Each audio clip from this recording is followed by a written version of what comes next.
In this section, we're just going to show you how to duplicate products, and this is useful mainly because it allows you to, if you set up all of the same sort of variations or the same weight and the same sort of similarities to the same product, often you don't want to go through and do all of that again.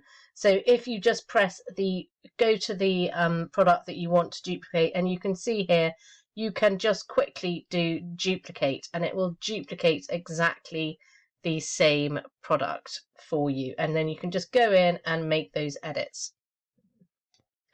You can see here, though, there is also a clone button. And so the only difference between the two is that a clone product will right away be placed into the same category as the original item was assigned to.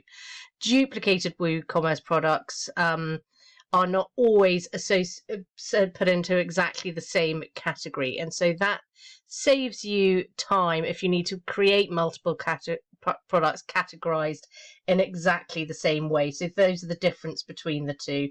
But if you have one and it's exactly the same category, then just press clone there, and those settings will also remain the same.